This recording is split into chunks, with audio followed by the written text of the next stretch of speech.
You're listening to a 3CR podcast created in the studios of independent community radio station 3CR in Melbourne, Australia. For more information, go to allthews.3cr.org.au. On October 29, 1956, up to 49 Palestinian farmers were killed in an Israeli raid on the town of Kufr Qasim. One day earlier, Tel Aviv, in an alliance with Britain and France, declared war on Egypt and invaded the Sinai Peninsula. The Israeli border police entered Kufr Qasim to enforce a curfew on all Palestinian towns and villages near the Green Line separating Israel from the West Bank. The Palestinians were unaware of the curfew, which had been announced only 30 minutes before the arrival of the Israeli forces. Many were returning home from work when they encountered the Israeli forces shooting at everyone they saw. Within 2 hours, scores of civilians were executed, including up to 23 children. Shalom Ofer, an Israeli officer, later testified, I quote, "We acted like Nazi Germans. We did not think," end of quote. Many of the injured were unable to get help from their families for 24 hours due to the curfew. The bodies were buried in mass graves in nearby villages. The Israeli government initially censored reports of the massacre, but details eventually leaked. Those involved in the killing were tried, convicted, and given prison sentences. But Israeli President Yitzhak Ben Zvi pardoned many of them and reduced the sentences of others. Within 2 to 3 years, all of them were freed.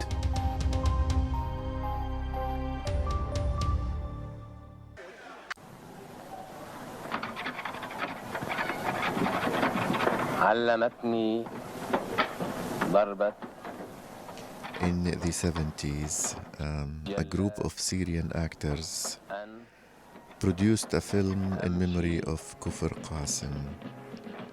The last scene shows Mahmoud Darwish, the Palestinian poet, writing a poem for Kufr Qasim.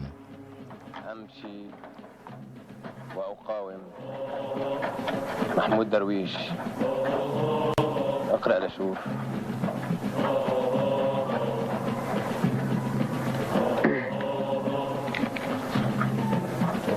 كفر قاسم إنني عدت من الموت لأحيا لأغني فدعيني أستعر صوتي من جرح توهج وأعينيني على الحقد الذي يزرع في قلبي عوفج إنني مندوب جرح I represent a wound that is not for sale. I represent a wound that is not for sale. The strike of the executioner taught me how to keep walking on my wound and to keep on walking and walking and resist. Mahmoud Darwish.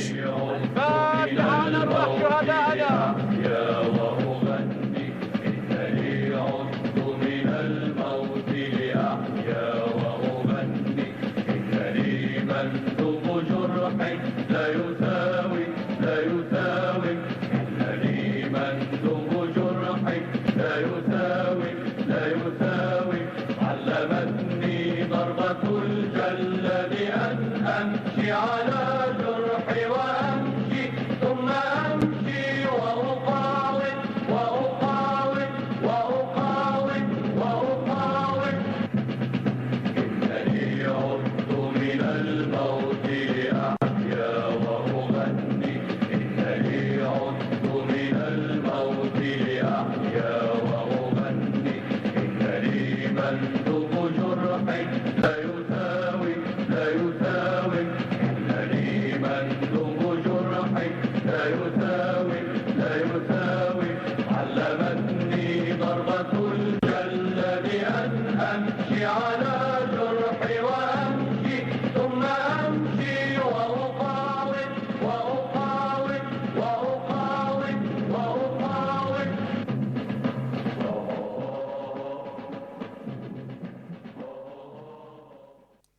to understand the impact of the Kufr Qasim massacre, we need to put it in its context, in its reality. The reality here is the one that is affecting the Palestinians of 48 and those who now are considered the citizens of Israel, even though that they are fifth-class citizens. Now here we're talking about in the 50s when the Palestinians of Israel, they were under military law. They were under the military governor. Unlike the Jewish citizens of Israel, the Palestinians, the Arabs, whether they are Christians or Druze or Muslims, they were under the military law of the state, and they were compartmentalized in their own places with heavy restrictions on freedom of movement, with curfews, where you need to get a permit from the military governor if you want to go from area A to area B. And also they were denied their right of self-determination. They were denied from being united with their other Palestinian members of society, whether in West Bank or Gaza. They were denied from receiving or sending mail services post simply because Israel declared the neighboring Arab countries, Lebanon, Syria, Jordan, and Egypt, as hostile countries, and therefore there were no mail services. So they were completely isolated from the rest of the Palestinian society and from the rest of the Arab world. So while Israel claimed since day one that it is a democracy, but they did not know what to do with 130,000 Palestinians whom they could not uproot the way they did to more than 900,000 Palestinians who were driven out of their homes, their villages, their towns, their cities, their farms, their shops, in the events of what we call the Nakba. So Kufr Qasim massacre came 8 years after the inception of Israel on 78% of historical Palestine, and 8 years after denying this Arab minority of Israel their basic rights, even though that on papers they were citizens of Israel, but on reality they were under the military governor. At the same time, because there was a regional war, because Israel joined the Britain-France hostilities on Egypt, they thought that this is the right time to inflict terror on some Palestinians of the heavily concentrated areas where there are more Arabs than they wanted to maintain, especially near the Jalil areas. And the idea was to terrorize the Palestinians, especially in the Jalil areas, to flee in big numbers to the West Bank, which was under Jordanian controlled in the 50s. This way they can de-Arabize the area. So the context of Kufr Qasim is the complex that Israel found itself having to deal with the non-Jewish members of its society. And another pathway that Israel has been taking since the inception is slow and silent laws after laws that targeted the Palestinians and the Palestinians only, especially when it comes to land development for farming, for residential, for commercial, for even residential renovations, land acquisition, rental. And here, this is a very careful and slow and long and complex process of targeting the Arab minority of Israel to confine them in where they are, and B, to confiscate their lands in favor of the state to basically de-Arabize the Arab land of Palestine. And the beginning of what later became the mobilization of the Palestinian civil society began in 1975, in May 1975, when a group of politicians and intellectuals met in Haifa, lawyers, imams, doctors, engineers, met in Haifa and called for an initiative. That initiative became the Committee for Land Defense, because they knew that if they did not resist peacefully, Israel would continue in stripping the Arabs with more lands on a slow but steady pace. And therefore, the birth of the Lajnat al-Difa' an al-Aradi, the Committee of Land Defense, was in July, and particularly 29th of July 1975, that led also to Congress, to General Assembly of Unionists and farmers, and more representations among the Arabs and the Palestinians in 48 areas, and in fact the biggest of which was in October 1975, where 5,000 of them convened to respond to the land confiscation policies of the State of Israel against them.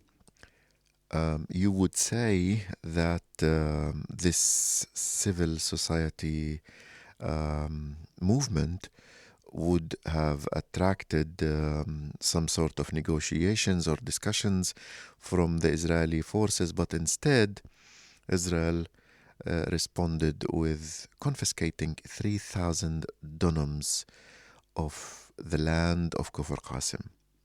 And here we come back to Kufr Qasim again, that village that 20 years after the massacre, here we're talking 20 years after the massacre, Israel came back and stole 3,000 dunams from the families of the victims that they killed 20 years ago.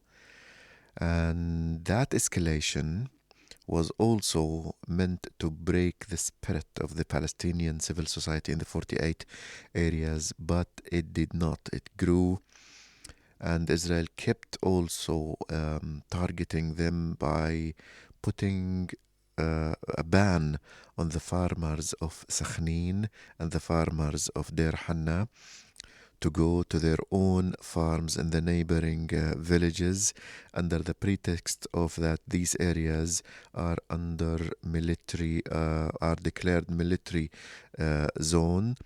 And on February the 15th, 1976, 5,000 Palestinians met in a big general assembly to call peacefully, to put peaceful pressure on the Israeli government, non-violent pressure on the Israeli government, to call the Israeli government to remove the ban, to remove the restriction of movement against Palestinian farmers of Sakhnin. But how do you think Israel responded to this non-violent peaceful protests? On February the 29th, 1976, former Prime Minister Yitzhak Rabin declared the confiscation of 20,000 dunams from Sakhnin and Deir Hanna and many Arab areas in the Jalil area, under the pretext of, believe it or not, development of Al-Jalil, Tatwir Al-Jalil. So Yitzhak Rabin, who, mind you, won the Nobel Peace Prize, stole Arab land, more Palestinian land, for the development of the area. Hi, this is Rafif Ziada, and you're listening to 3CR, pro-Palestinian, happily proud radio. So that confiscation was met with even more firm resistance by the Palestinians. The mayor of Al-Nasira, Tawfiq Zayyad, Palestinian communist, who was born in 1929. He grew up in a house of resistance. In 1936, when he was 7 years old, the British soldiers came to his father's house in search of weapons, which was part of the British policy to crush the Palestinian resistance, to crush the Palestinian armed struggle, and even the Palestinian movement. And here we're talking about 1936, the year of the Grand Revolution, when the Palestinian movement, the Palestinian society, waged a strike for 6 months, one of the longest strikes in modern history. That strike that paralyzed the British Mandate of Palestine. So he saw the British forces wrecking the house, beating everybody, looking for something. They couldn't find anything. Nevertheless, they took his father, they arrested him and kept him captive in a place in Al-Nasira. Now that person grew up, and when he was 19, he witnessed the occupation of his own city, Al-Nasira, as part of the occupation of 78% of Palestine in the Nakba. And he grew up as one of the invisible Arabs in the state of Israel. And he started writing poetry, protest poetry that protested against the marginalization, against the racism of the state, against denial of self-determination, and also poetry in support and in solidarity with his fellow Palestinians who remained, and his fellow Palestinians who were driven out of Palestine, that he hadn't seen and that he's isolated from.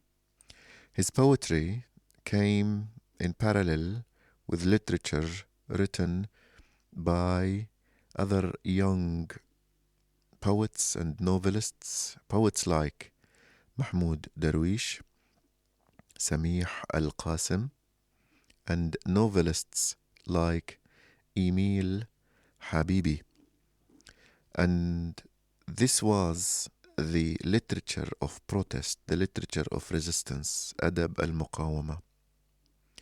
While they simply wrote what they wrote, and they were reciting poetry and they were arrested, nearly every poet, every novelist was imprisoned at least once in his or her lifetime under the military rule of the Palestinians of Israel in the 50s and 60s. Tawfiq himself was imprisoned more than 10 times.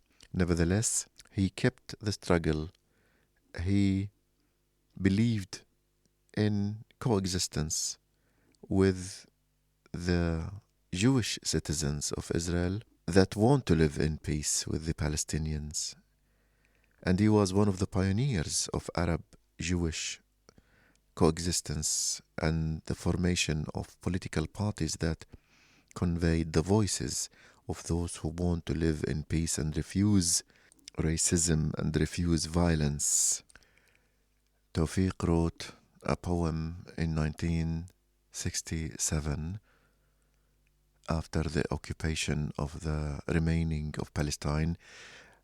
كأننا 20 مستحيل في اللد والرملة والجليل هنا على صدوركم باقون كجدار في الحلق كصبار في عيونكم وفي حلقكم. As if we were 20 impossibilities as if we were 20 impossibilities in Lid, Ramle, and Galilee.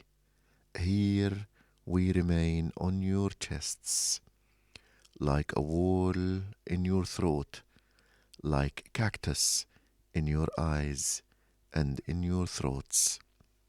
So Tawfiq Zayad and the other leaders of the Palestinian movement inside the 48 areas, they met in early March 1976, less than a week after the declaration of confiscation, and made a call for the Arab society, for all the Palestinians who remained, to make the 30th of March a day of grand strike and protest, and to call it Yawm al-Ard, the Land Day, in protest of the confiscation of the Arab land.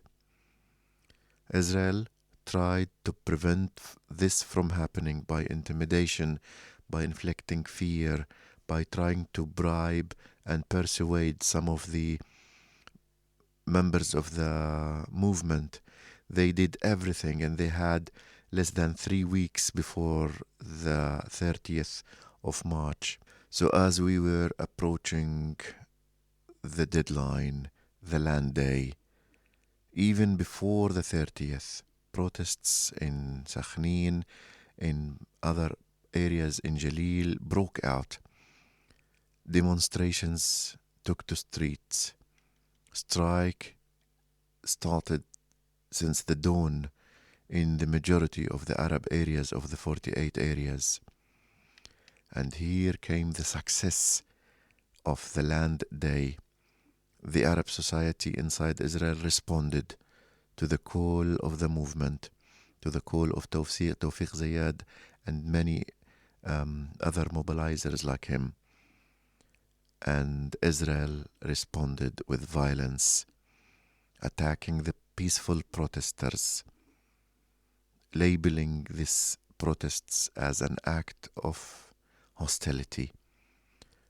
They killed 6 martyrs. They killed 6 Palestinians, including 1 woman. They injured hundreds and arrested 300. But the strike went on, and the call was met. And since then, the 30th of March became an important day of the Palestinian memory, because on one hand, it embodied the steadfastness and resistance of the Palestinians of the 48 areas, and on the other hand, they made a call of oneness with the Palestinian nation wherever they are, and that call was embraced by the Palestinian leaders in diaspora, by Yasser Arafat, by PLO, and they made the day an international day of remembrance. And since then, the 30th of March became a day in the Palestinian calendar. And this is our story for this week. I will leave you until the end of this episode with a song written by Tawfiq Zayad, a song I'm sure you had heard me and other Palestinians play many times. It's called Unadikum, I Call Upon You. And this poem he wrote in 1968. It became a song when the Lebanese singer Ahmed Qabour composed it and produced it in mid-70s. And by early 80s, nearly every Palestinian home had this cassette, including my home in Saudi Arabia. I was young. I was in grade 2 or 3 when I couldn't stop listening to this song, especially the flute intro of Unadikum. So I'll leave you with the flute intro and the beginning of the song. That's it for this week. I'll see you next Saturday. Until then, this is Yusuf Ahmed Al-Rimawi wishing you the best of time, and salam.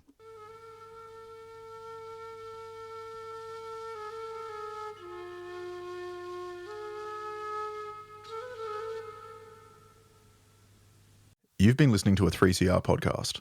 If you found it valuable, please consider donating or subscribing to support independent community radio. To find out more, go to 3cr.org.au.